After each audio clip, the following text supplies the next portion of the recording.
जय हिंद दोस्तों। आप सभी का स्वागत है हमारे इस YouTube channel SSC infinity academy में। तो जैसा कि दोस्तों पिछले क्लास में हम लोगों ने पर्यावरण से संबंधित क्वेश्चन को स्टार्ट किए थे, जिसमें से दोस्तों कंसेप्ट को हम लोगों ने जाना था पर्यावरण के बारे में और पारिस्थितिकी के बारे में, और 18 नंबर तक क्वेश्चन दोस्तों हम लोग कर चुके थे। तो आज हम क्या करेंगे दोस्तों, 19 नंबर से क्वेश्चन को शुरू करेंगे और जहां तक हो सके दोस्तों लेके चलेंगे। तो चलिए दोस्तों क्वेश्चन को शुरू करते हैं। तो आज का हमारा दोस्तों पहला क्वेश्चन क्या है कि इकोलॉजी इकोलॉजी शब्द किसने गढ़ा था। इकोलॉजी शब्द किसने गढ़ा था। तो देखिए दोस्तों, अगर इकोलॉजी की बात करें तो इकोलॉजी शब्द को गढ़ने वाला कौन थे, अर्नेस्ट हैकल थे। कौन थे, अर्नेस्ट हैकल थे।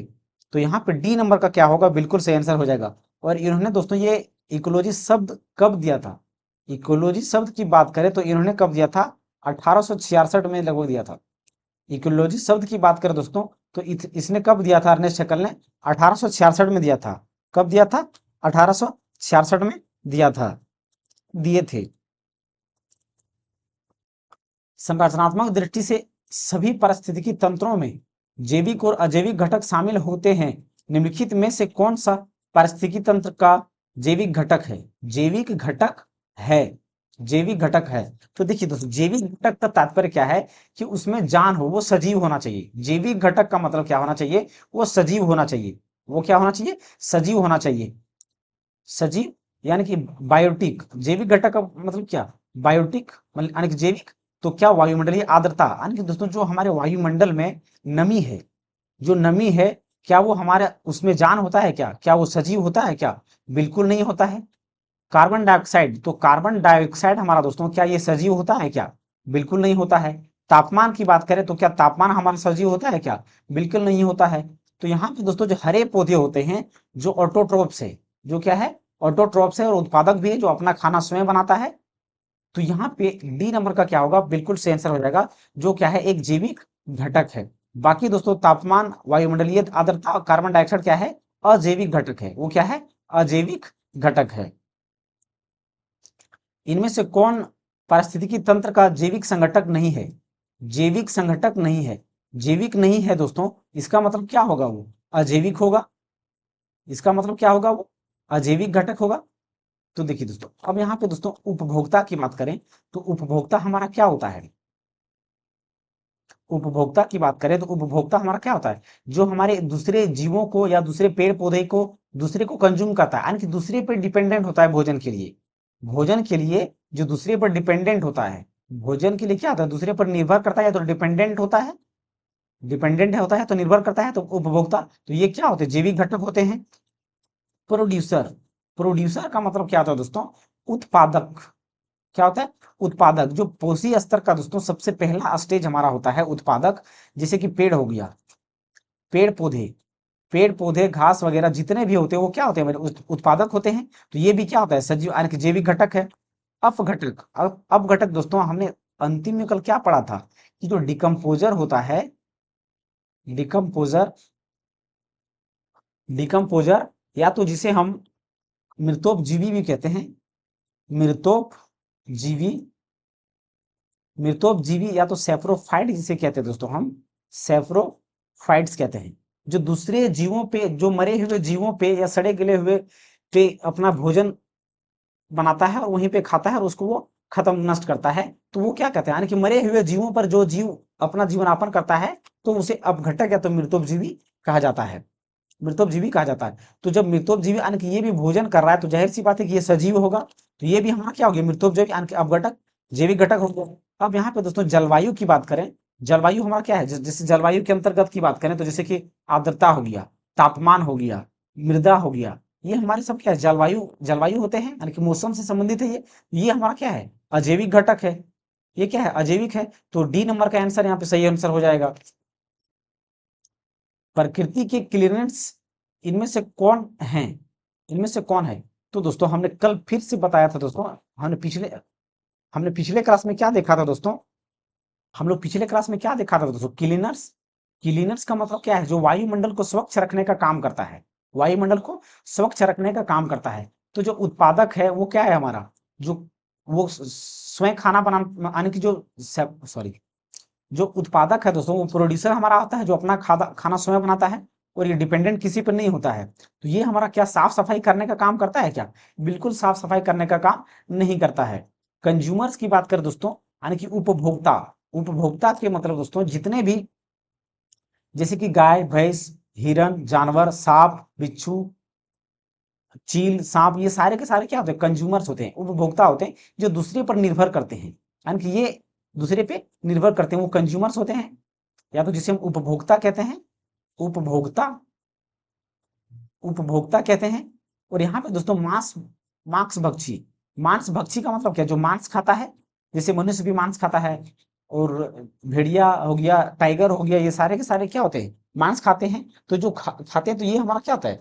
ये जीव, तो ये हमारा दोस्तों, ये भी क्लीनर्स नहीं होते हैं। लेकिन विघटक, यहाँ पे देखिए दोस्तों, विघटक की बात करें या अपघटक, विघटक या अपघटक, या इसे सेफ्रोफाइट, सेफ्रोफाइट्स, या तो दोस्तों इसे हम डिकम्पोजर, डिकम्पोजर कह सकते हैं। जो मरे हुए जीवों को क्या करता है? नष्ट करता है। जैसे कि देखिए दोस्तों, कोई जानवर अगर मर गया, तो वो जानवर को कहीं फेंक दिया गया, उसको दफनाया नहीं गया, तो उस मरे हुए जानवर को क्या करेगा? ये डिकम्पोजर जीव जितने भी होंगे, वो सारे उसे कंज्यूम करेंगे। क्या करेंगे? सारे उसे कंज्यूम कर करके खत्म कर देंगे। उसके मांसल भाग जो भी होगा, सारा क्या करेगा? वो खा लेगा। क्या करेगा? खा लेगा। तो उससे क्या होगा? वो हमारा दुर्गंध आना कम हो जाता है, और वो क्लीनिंग करने का काम करता है। तो यहाँ पे अपघटक जो होगा, क्लीनर्स के रूप में जाना जाता है। निम्न में से कौन सा सर्वाहारी नहीं है? सर्वाहारी नहीं है। सर्वाहारी का मतलब क्या है दोस्तों? दो चीज होता है, हमने देखी दोस्तों, एक होता है शाकाहारी। क्या होता है? शाकाहारी, जिसको हम इंग्लिश में क्या बोलते हैं? Herbivores, herbivores. और दूसरा होता है दोस्तों मांसाहारी, मांसाहारी। मांसाहारी को क्या बोलते हैं? Carnivorous, carnivorous. और एक होता है हमारा दोस्तों सर्वाहारी, सर्वाहारी, यानी कि इसको क्या बोलते हैं दोस्तों? ओमनीबोरस। क्या बोलते हैं इसको? ओमनीबोरस। यानी कि दोस्तों जो शाकाहारी होता है, वो पेड़ पौधे से संबंधित को भोजन को करते हैं। और मांसाहारी की बात करें तो ये सिर्फ मांसाहारी होगा। और सर्वाहारी की बात करें, बंद हो जाता है। सर्वाहारी की बात करें तो ये क्या करेगा? यानी कि ये दोनों खाएगा दोस्तों, यानी कि ये शाकाहारी भी होगा। क्या दोस्तों? ये शाकाहारी भी होगा, शाकाहारी भी होगा, और मांसाहारी, मांसाहारी भी होगा। ये दोनों चीज को कंज्यूम करेगा। ये पेड़, यानी कि दोस्तों ये हरी पत्ती साग सब्जी भी खाएगा, और ये मांस वगैरह भी खाएगा। क्या करेगा? मांस वगैरह भी खाएगा। तो इसमें से दोस्तों कौन है जो क्या है? सर्वाहारी नहीं है, सर्वाहारी नहीं है। तो देखिए दोस्तों, चूहा की बात करें दोस्तों, चूहा को आपने देखा होगा दोस्तों, ये चूहा जो होता है घर में होता है, तो घर में ये भोजन वगैरह को भी करता है, और साथ ही साथ दोस्तों ये छोटे छोटे जो जीव कीट पतंग होते हैं, उसको भी कंज्यूम करने का काम करता है। तो ये हमारा सर्वाहारी नहीं हो सकता है। तो सॉरी, ये सर्वाहारी है हमारा, यानी कि दोस्तों ये शाकाहारी भी है और मांसाहारी भी है, दोनों है। और चींटी की बात करें दोस्तों, तो चींटी को आपने देखा होगा दोस्तों, चींटी क्या होता है? चींटी चीनी को खाता है, यानी कि ये शाकाहारी भी है, और ये दोस्तों मांस भी खाता है। ये मांस भी खाता है। तो ये भी हमारा क्या हो गया? सर्वाहारी, सर्वाहारी हो गया। भालू की बात करें दोस्तों, तो भालू दोनों खाता है। भालू जो होता है घास वगैरह भी खाता है, और दूसरे जानवर को भी खाता है। ये दूसरे जानवर को भी खाता है। तो ये क्या हो गया? सर्वाहारी हो गया। लेकिन दोस्तों सांप जो हमारा होता है, तो सांप को दोस्तों, इसको कभी भी दोस्तों आपने घास खाते हुए नहीं देखा होगा, घास खाते हुए नहीं देखा होगा। या तो ये दूसरे पक्षियों के अंडे को खाता है, या मेढक को खाता है, या दूसरे जीव को खाता है। ये छोटे छोटे जीवों को ये खाता है। तो सांप जो क्या है? ये एक मांसाहारी है। सांप क्या है? एक मांसाहारी है।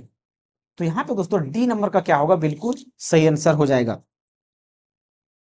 तो यहाँ पे दोस्तों डी नंबर का क्या होगा? बिल्कुल सही आंसर हो जाएगा। एक एक बात और दोस्तों, आपने हर कोई सुना होगा दोस्तों कि सांप दूध पीता है, सांप दूध पीता है। लेकिन दोस्तों ये बिल्कुल गलत है। सांप कभी भी दोस्तों दूध नहीं पीता है। सांप जो होता है दोस्तों, कभी भी दूध नहीं पीता है, कभी भी दूध नहीं पीता है। क्योंकि दोस्तों दूध नहीं पीने का कारण दोस्तों, इसके पीछे एक कारण है कि जो सांप में होता है, जैसे कि देखिए दूध में जो हमारा होता है ना, दो चीज पाया जाता है, एक रेनिन पाया जाता है और एक केसिन पाया जाता है। दूध में क्या होता है, एक रेनिन और केसिन पाया जाता है। तो केसिन के कारण ही दोस्तों दूध का क्या होता है, व्हाइट कलर होता है, ये व्हाइट कलर होता है। लेकिन दोस्तों रेनिन जो एंजाइम होता है, ये रेनिन ये हार्मोन होता है, एंजाइम होता है दोस्तों, जो सांप के पास पचाने के लिए अवेलेबल शक्ति नहीं होता है। यानी कि जो रेनिन होता है दूध में पाया जाता है, उस रेनिन को सांप नहीं पचा सकता है, इसीलिए ये सांप दूध नहीं पीता है। अगर कोई सांप दूध पीता है तो वो सांप बहुत जल्द ही वो मर जाएगा, क्योंकि वो पचा नहीं पाएगा। तो यहाँ पे दोस्तों डी नंबर का क्या होगा, सही आंसर हो जाएगा। निम्नलिखित में से खाद्य श्रृंखला फूड चेन का दूसरा पौष्टिक स्तर लेवल क्या है, दूसरा पौष्टिक लेवल क्या है? तो देखिए दोस्तों, पहला सबसे पहला दोस्तों हमारा क्या था, उत्पादक था। क्या था, उत्पादक था।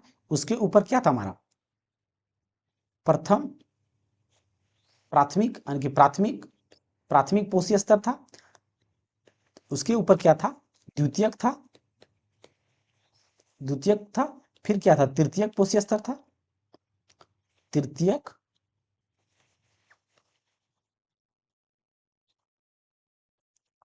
तृतीयक पोषी स्तर था। तृतीयक। तो ये दोस्तों ये हमारा क्या हो गया, पूछा क्या गया, दूसरा पौष्टिक स्तर।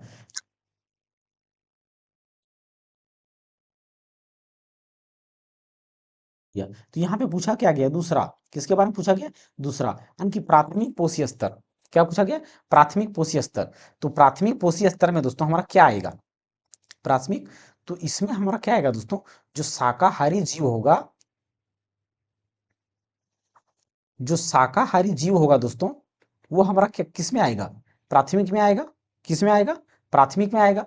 तो देखिए दोस्तों, घास हमारा, तो यहाँ पे घास की बात करें तो घास तो हमारा प्रथम पोषी स्तर हो गया। घास क्या आ गया, घास हमारा जो ऑटोट्रॉप्स होता है, किसी पे डिपेंडेंट नहीं होता है, तो वो घास तो हमारा प्रथम पे आ गया। और शाकाहारी के अंतर्गत में दोस्तों हमने क्या देखा था, जो चूहा होता है वो सेकेंड स्टेज पे आता है, दूसरे में। और तीसरे पे हमारा क्या आता है,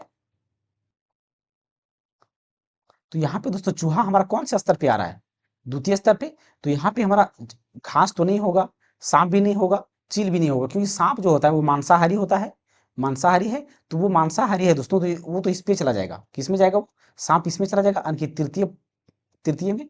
और चील की बात करें तो चील भी दोस्तों, चील इस पे जाएगा। चील क्या होगा, ऊपर पे, यानी सबसे ऊपर में चील होगा, क्योंकि यहाँ पे जो तृतीयक पोषी स्तर होता है वो सर्वाहारी होता है। वो क्या होता है, सर्वाहारी होता है, यानी कि सब कुछ खाएगा, वो मांस भी खाता है और मतलब घास फूस भी खाता है। तो ये तो हमारा अंतिम में चला गया।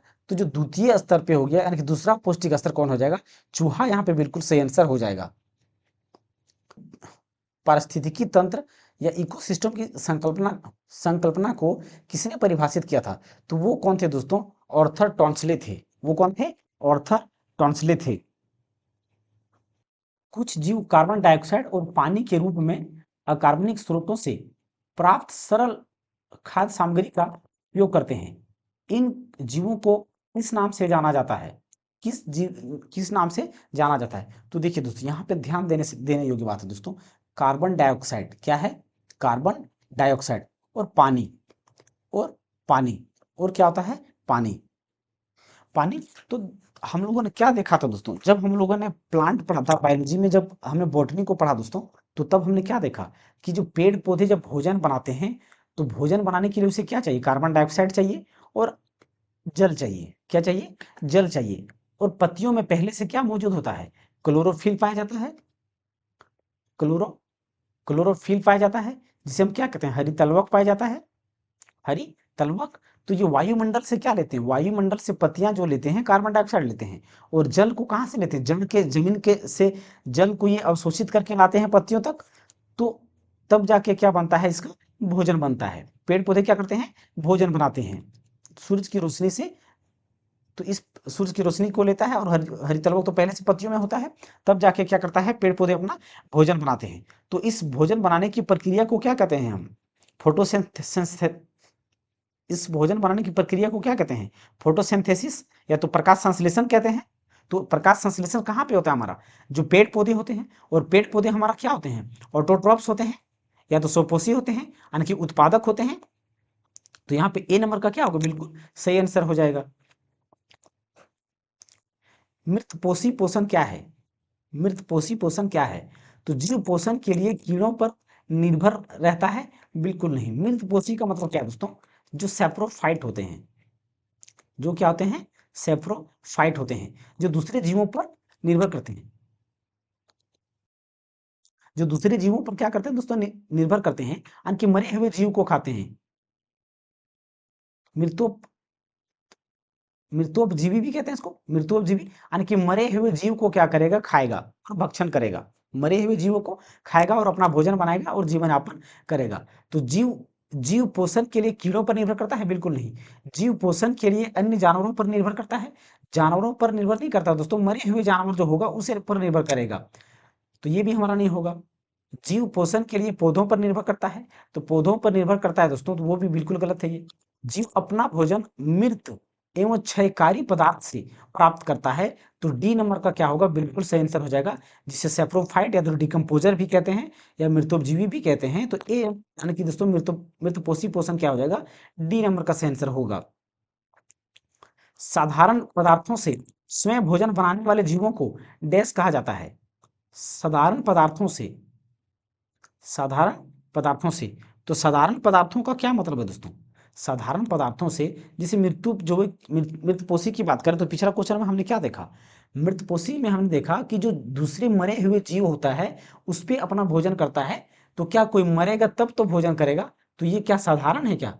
किसी को मरना पड़ेगा, किसी जीव को, तब जाके वो डिकम्पोजर दूसरे जीव पे वो अनकी वो भोजन करेंगे तब जाके। तो मृतपोषी तो हो नहीं सकता साधारण, क्योंकि कोई जीव मरेगा तब तो होगा।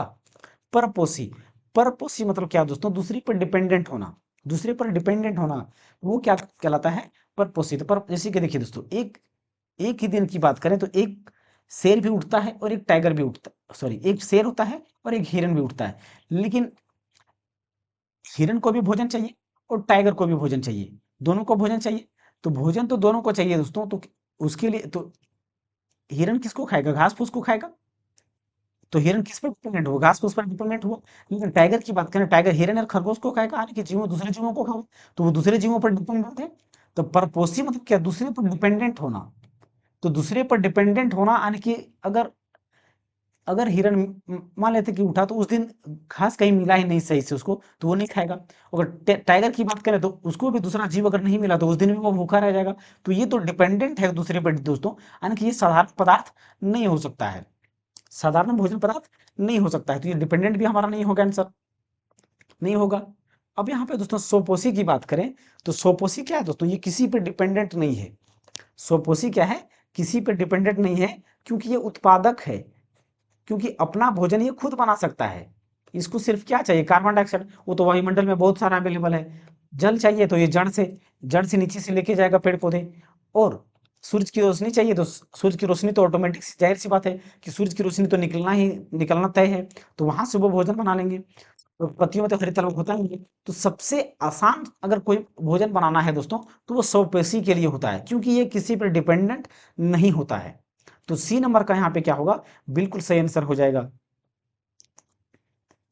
उन पशुओं को क्या कहा जाता है जो पौधों और पशुओं दोनों को खाते हैं? तो सर्वाहारी बोलेंगे हम उसे, उसे क्या बोलेंगे, सर्वाहारी बोलेंगे। तो सी नंबर का हो जाएगा।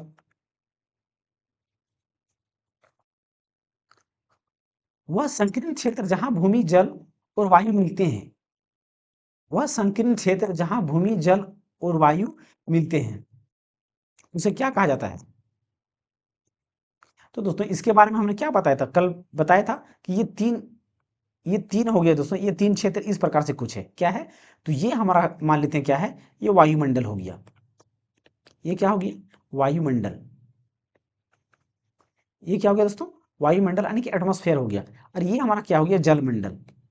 ये क्या हो गया, जलमंडल। और ये हमारा क्या हो गया, स्थल मंडल। क्या हो गया, स्थल मंडल। वायुमंडल को क्या बोलते हैं,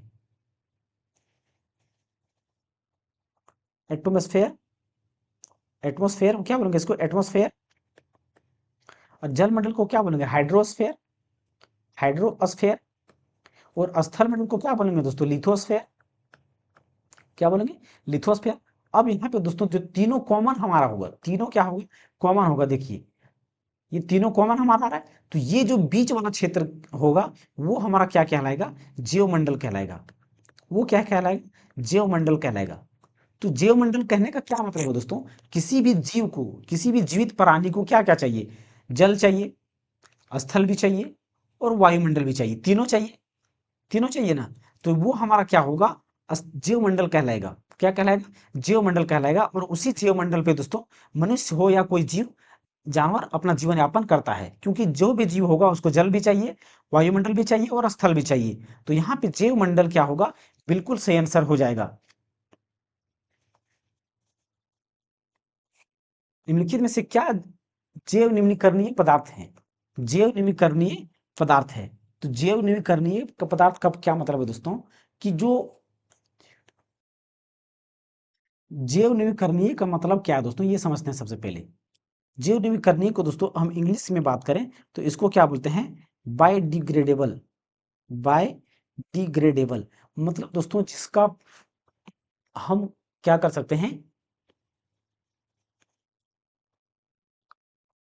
जिसका हम दोस्तों अपघटन कर सकते हैं, जिसका हम क्या कर सकते हैं, अपघटन या तो डिकम्पोज जिसे हम कर सकते हैं, जिसे क्या कर सकते हैं, डिकम्पोज कर सकते हैं, और जो भविष्य में कभी हानि ना पहुंचाए, हानि ना पहुंचाए। तो यहाँ पे देखिए दोस्तों, डिकम्पोज हमारा कौन करता है, डिकम्पोज करने की बात करें तो जो हमारे छोटे छोटे इंसेक्ट जीव कीटाणु होते हैं, डिकम्पोजर जीव होते हैं, वही जीवों को डिकम्पोज करने का काम करता है।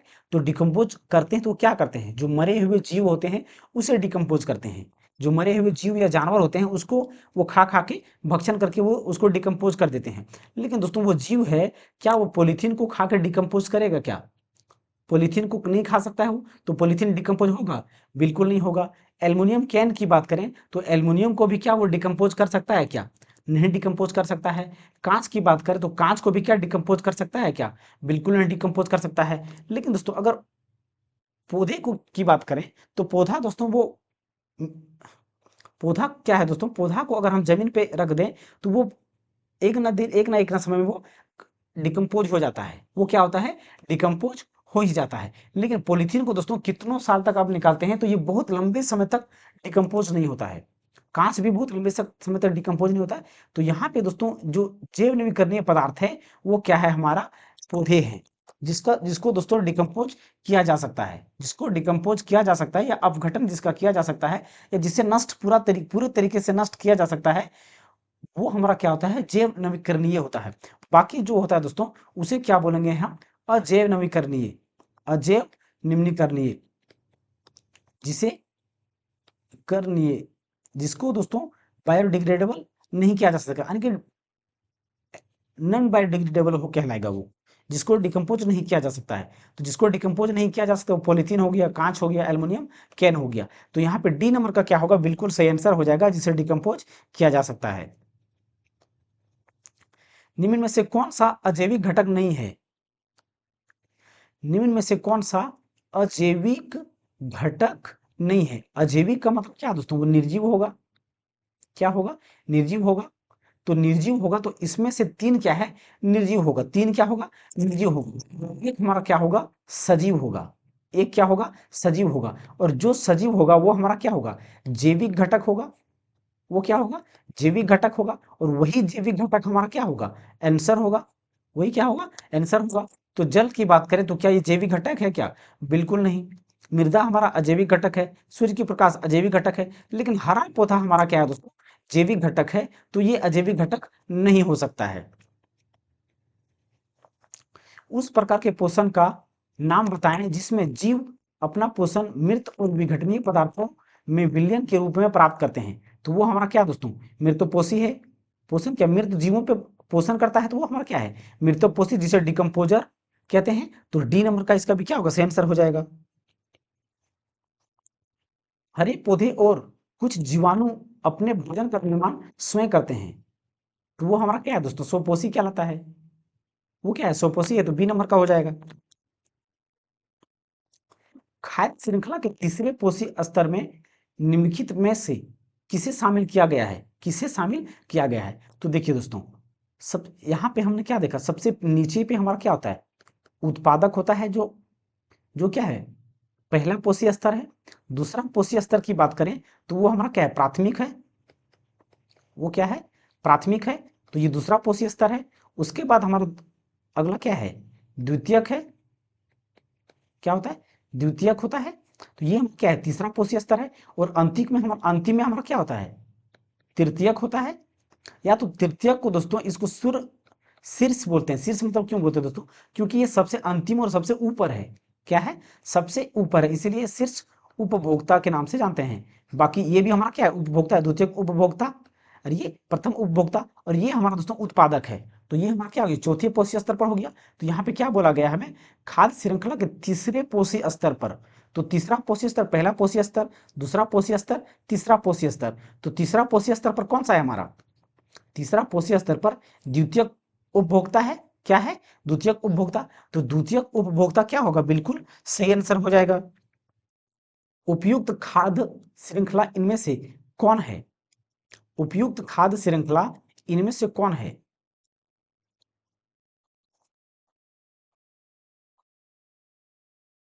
तो देखिए दोस्तों, उपयुक्त की बात करें तो उपयुक्त हमारा क्या हो जाएगा, तो उपयुक्त हमारा क्या होगा दोस्तों, जैसे कि देखिए, जैसे उत्पादक हमारा होता है, उत्पादक होता है, तो उत्पादक को कौन खाएगा, जो शाकाहारी जीव होगा।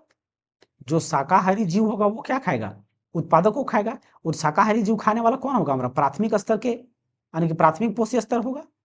वो क्या होगा, प्राथमिक पोषी स्तर। बाकी ऊपर जो भी होगा वो हमारा क्या होगा, मांसाहारी दोनों होता है, मांसाहारी होता है। ये क्या है, यानी कि दोस्तों ये मांसाहारी जीव हमारा दोनों के अंतर्गत में आएगा। जो द्वितीयक होगा, जो द्वितीयक और तृतीयक होगा, वो तीन दोनों क्या आएगा, मांसाहारी के अंतर्गत में आएगा, क्योंकि दोनों ये मांसाहारी मांस मांस खाने वाले होते हैं।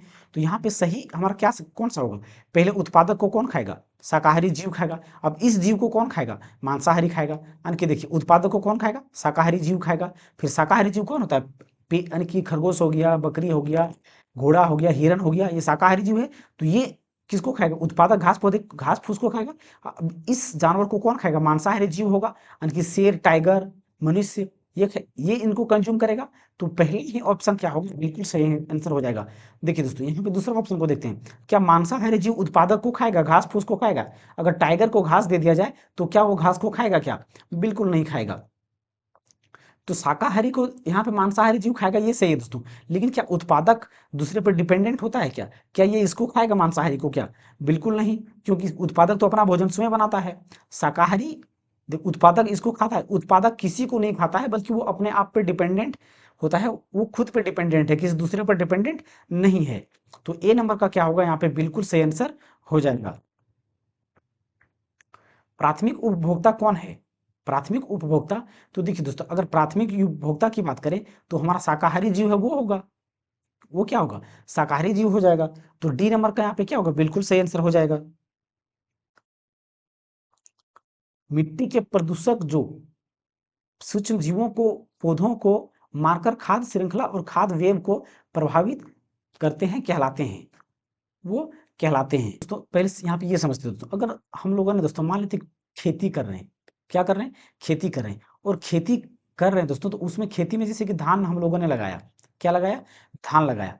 तो धान लगाते हैं हम लोग दोस्तों, तो उसमें क्या होता है, बहुत सारे कीड़े वगैरह लग जाते हैं, सूक्ष्म जीव, बहुत सारे जो कीड़े जो सूक्ष्म जीव होते हैं, वो उसमें क्या होता है, प्रभावी हो जाता है धान की, यानी कि धान के जो पौधे हम लगाते हैं उसमें कीड़े क्या होते हैं, प्रभावी हो जाते हैं। क्या होते हैं, प्रभावी प्रभावी हो जाते हैं कीड़े। और दोस्तों बहुत सारे धान के साथ साथ हमारा क्या होते हैं, खरपतवार होते हैं। क्या होते हैं, खरपतवार होते हैं, जो धान को नुकसान पहुंचाते हैं। यानी कि पोषक तत्वों को खरपतवार क्या करता है, खींच लेता है धान के पोषक तत्व को, तो वो हमारे दोनों क्या करता है, ये नुकसान करता है। तो इस कीड़े को या सूक्ष्म जीव को मारने के लिए हम लोग क्या करते हैं, एक दवा का निर्माण उपयोग करते हैं। क्या करते हैं, दवा का उपयोग करते हैं, जिसे हम क्या कहते हैं, पेस्टिसाइड्स कहते हैं। क्या कहते हैं जिसको, पेस्टिसाइड्स कहते हैं। किस क्या कहते हैं, पेस्टिसाइड्स का इस्तेमाल करते हैं। और उस पेस्टिसाइड्स को हिंदी में हम क्या कहते हैं दोस्तों, कीटनाशक कहते हैं। क्या कहते हैं, कीटनाशक। तो इस कीड़े और खरपतवार को, तो यहाँ पे सूक्ष्म जीव हमारा है जो नुकसान पहुंचा रहा है, और पौधे जो एक्स्ट्रा है मारकर उसको क्या करता है, खाद्य श्रृंखला का निर्माण करता है। तो यहाँ पे दोस्तों कीटनाशक बिल्कुल सही आंसर हो जाएगा, जो कि सी नंबर का है। तो ज्योति घोष किस क्षेत्र से संबंधित हैं? किस क्षेत्र से संबंधित हैं? तो वो इकोसिस्टम से संबंधित हैं। वो क्या है दोस्तों? इकोलॉजी से संबंधित हैं। इकोलॉजी से संबंधित हैं, यानी कि पारिस्थितिकी से।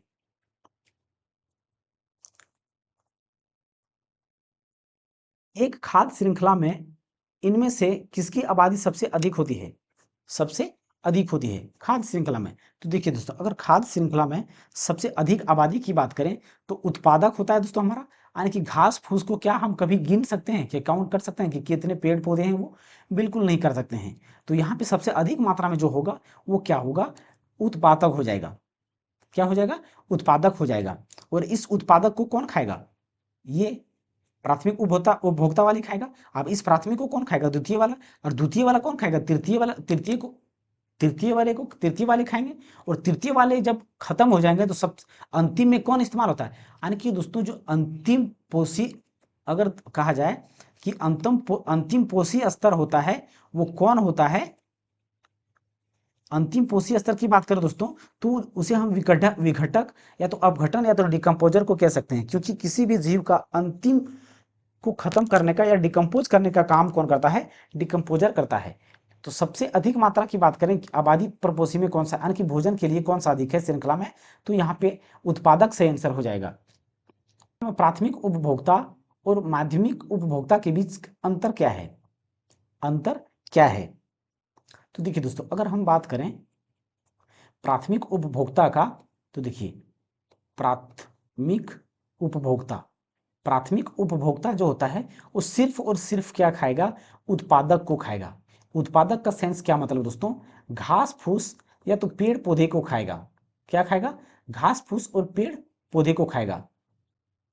पेड़ पौधे को खाएगा। क्या करेगा? पेड़ पौधे को खाएगा। लेकिन जो माध्यमिक उपभोक्ता, तो माध्यमिक उपभोक्ता हमारा कौन सा होगा? द्वितीयक वाला आएगा। क्या आएगा? द्वितीयक वाला आएगा। द्वितीयक वाला खाए आएगा। और ये क्या करता है दोस्तों? जो द्वितीयक हमारा होता है या माध्यमिक वाला होता है वो प्राथमिक वाले को भी खाएगा और उत्पादक को भी खाएगा। क्या करेगा? प्राथमिक और उत्पादक, यानी कि दोस्तों जितना ऊपर वो सीरीज चला जाएगा वो नीचे वाले सबको कंज्यूम करने का काम करेगा। एक एक जानवर जो होगा वो नहीं खाता, जैसे कि टाइगर या लायन की बात करें तो वो घास फूस नहीं खाता है, तो वो प्राथमिक वाले को कंज्यूम करेंगे। तो इसी प्रकार दोस्तों जो ऊपर से नीचे वाले को कंज्यूम करता जाता है, क्या करता है?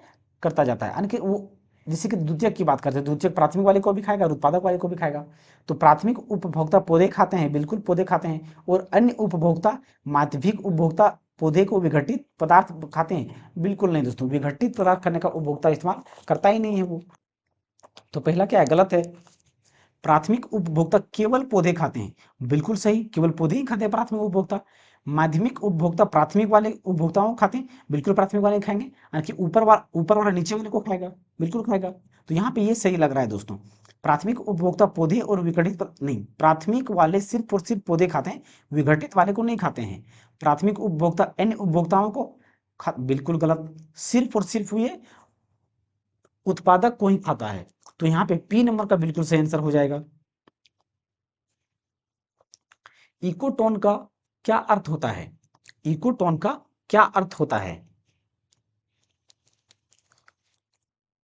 तो देखिए दोस्तों, इकोटोन का मतलब क्या होता है दोस्तों? जैसे कि देखिए, इकोटोन का मुख्य अर्थ क्या है? जैसे कि दो अलग अलग, अगर दो अलग अलग इकोसिस्टम दोस्तों, दो अलग अलग इकोसिस्टम, जैसे एक इकोसिस्टम इधर से आया और एक इकोसिस्टम इधर है, दो अलग अलग इकोसिस्टम है। क्या है? दो अलग अलग इकोसिस्टम है। और दो अलग अलग इकोसिस्टम जब एक साथ आके मिलता है, दो अलग अलग इकोसिस्टम जाके आके जब मिलता है तो वो क्या कहलाता है? इकोटोन कहलाता है। क्या कहलाता है? इकोटोन कहलाता है, यानी कि दो अलग अलग, चाहे वो इकोसिस्टम हो, चाहे चाहे वो कोई अन्य स्रोत, अन्य अन्य अलग अलग दो प्रकार का स्रोत हो, तो जो एक साथ मिलके फिर वृद्धि करने का काम करता है तो वो क्या होता है? इकोटोन कहलाता है। क्या कहलाता है? इकोटोन कहलाता है, यानी कि दो लेकिन होना चाहिए। जैसे कि देखिए दोस्तों, हमने क्या, जैसे कि एक जगह एक समुद्र है दोस्तों, जहाँ पे दो अलग अलग किस्म का पानी मिलता है, एक अलग एक किस्म का, एक अलग किस्म का, यहाँ से देखे तो अलग कलर दिखता है और यहाँ से अलग कलर दिखता है, तो वो एक इकोटोन हम उसको कह सकते हैं। तो इकोटोन वो है जो दो बायोमास मिलते हैं। बिल्कुल यहाँ पे सही आंसर हो सकता है ये दोस्तों। यह एक कम अस्तित्व वाले प्रजाति का क्षेत्र है, बिल्कुल नहीं। सीमित वनस्पतियों और जीवों वाला क्षेत्र है, बिल्कुल नहीं। उच्च बायोमास उत्पादन क्षेत्र बिल्कुल नहीं, यानी कि दो अलग अलग बायोमास या दो अलग अलग इकोसिस्टम आके मिलता है और उसे अपने आप को फिर दोनों मिल करके वृद्धि करने का काम करता है, वो इकोटोन कहलाता है। एक्वेरियम एक ऐसा पात्र है जिसमें जीवित मछलियां और जलीय पौधों को रखा जाता है। निम्न में से क्या एक्वेरियम के विषय में सही है? यह मनुष्य द्वारा निर्मित पारिस्थितिकी तंत्र है। तो देखिए दोस्तों, अगर हम बात करें एक्वेरियम एक्वेरियम की, तो एक्वेरियम को किसने बनाया? मनुष्य ने ही तो बनाया है। एक्वेरियम जैसे कि देखिए, एक तालाब है, कोई तालाब है, क्या है? तालाब है, तो वहां पे भी मछली है। क्या है? तालाब है, तो वहां पे भी मछली है, वहां पे भी घास फूस है, वहां पे भी क्या है? घास फूस है। लेकिन उनके जलीय पौधे हैं, तो वो तालाब को हम एक्वेरियम नहीं बोलेंगे, उस तालाब को हम एक्वेरियम नहीं बोलेंगे। तो जो आर्टिफिशियल रूप से दोस्तों, जो आर्टिफिशियल रूप से जो मनुष्य निर्माण करता है, आर्टिफिशियल रूप से या सिंथेटिक तरीके से या कृत्रिम रूप से जो मनुष्य तैयार करता है और जहां पे रखा जाता है जीवों को, वो हमारा क्या कहलाता है? एक्वेरियम कहलाता है। यानी कि मछली, जलीय जीव को रखा जाएगा, जलीय जीव को, और अन्य प्रकार के पौधे को भी रखा जाएगा, जलीय पौधे को, लेकिन आर्टिफिशियल रूप के बना के। यहाँ पे देखिए, पात्र बोला गया है। पात्र मतलब क्या है? जैसे पात्र मतलब दोस्तों कोई स्ट्रक्चर, जैसे कि हम लोग घर में भी रख सकते हैं। एक डब्बा रखा हमने, एक कोई बड़ा सा डब्बा ले लिया, उस डब्बा में हमने पानी भी रख दिया और जलीय पौधे भी रख दिया, तो वो एक प्रकार का क्या हो गया? एक्वेरियम हो गया हमारा। पात्र मतलब क्या? कोई एक निश्चित स्ट्रक्चर का साइज, निश्चित स्तर का डब्बा, या तो कोई बड़ा टब, या तो कुछ बड़ा सा तालाब, छोटा सा तालाब भी हम कह सकते हैं, लेकिन आर्टिफिशियल रूप से हो, जो मनुष्य द्वारा बनाया गया हो, तो वो हमारा क्या होता है? एक्वेरियम कहलाता है। तो यह मनुष्य द्वारा निर्मित पारिस्थितिकी तंत्र है। तो बिल्कुल दोस्तों, जो मनुष्यों द्वारा निर्माण किया होगा, तो वही तो हमारा एक्वेरियम कहलाएगा, जो मनुष्य द्वारा बनाया जाएगा। तो यह प्राकृतिक पारिस्थितिक तंत्र है, गलत। पारिस्थितिक तंत्र ही नहीं है, गलत। यानी कि ए नंबर का क्या होगा? बिल्कुल सही आंसर हो जाएगा।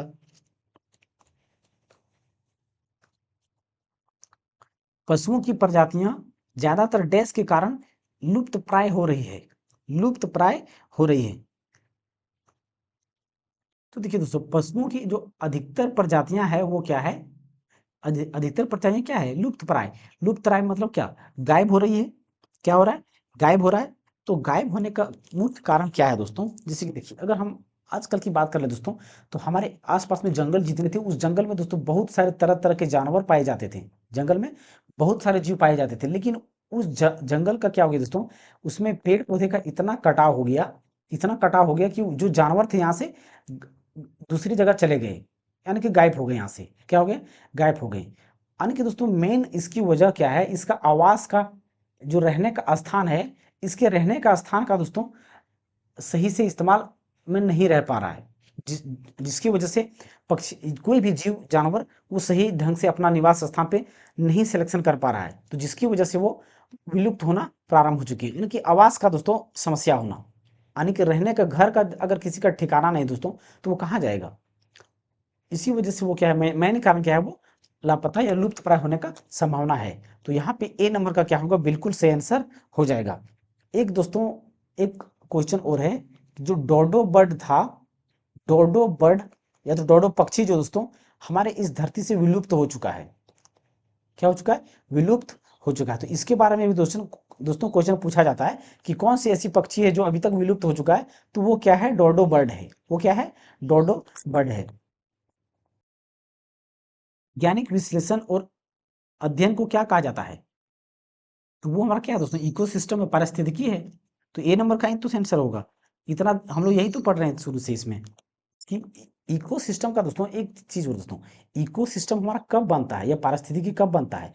उसमें जैविक घटक भी होना चाहिए और अजैविक घटक भी होना चाहिए। दोनों जब मिलेगा, तब जाके हमारा क्या निर्माण होगा? इकोसिस्टम या पारिस्थितिकी का निर्माण होगा। जैविक भी होना चाहिए और अजैविक भी। और जैविक के अंदर में अंतर्गत की बात करें दोस्तों, तो जैविक के मान मान लेते हैं कि कोई क्या है? मनुष्य ही मान लेते हैं। तो मनुष्य क्या है? हमारा जैविक है। और अजैविक के अंतर्गत में क्या हो गया? पानी हो गया, वायुमंडल हो गया, तापमान हो गया, मृदा मिट्टी हो गया, या तो मृदा हो गया यानी कि भूमि हो गया, तो ये अजैविक के अंतर्गत में आ गया। तो ये सारा का सारा क्या है, जब ये मिलेगा तब हमारा क्या बनेगा, एक इकोसिस्टम का निर्माण करेगा या तो पारिस्थितिकी का निर्माण करेगा, यानी कि सजीव और निर्जीव दोनों वस्तु होना चाहिए। पौधों के विभिन्न अंग वनस्पतियां और जैविक अवशिष्ट कहलाते हैं। जैविक अवशिष्ट कहलाते हैं। पौधों के विभिन्न अंग वनस्पतियां जैविक अवशिष्ट कहलाते हैं। जैविक अवशिष्ट कहलाते हैं। तो देखिए दोस्तों, जैविक अवशिष्ट हमारा क्या लाने का कारण क्या है, वो बायोमास कहलाते हैं। तो यहाँ पे सी नंबर का क्या होगा, सही आंसर हो जाएगा। तो जैविक अवशिष्ट का क्या मतलब है दोस्तों, जैसे कि जो पेड़ पौधे होते हैं या वनस्पतियां होता है, जो जो क्या होता है, मर जाते हैं। जो क्या होते हैं, मर जाते हैं, और मरने के बाद क्या करते हैं, वो अवशिष्ट पदार्थ में बदल जाते हैं। वो क्या होते हैं, अवशिष्ट पदार्थ में बदल जाते हैं।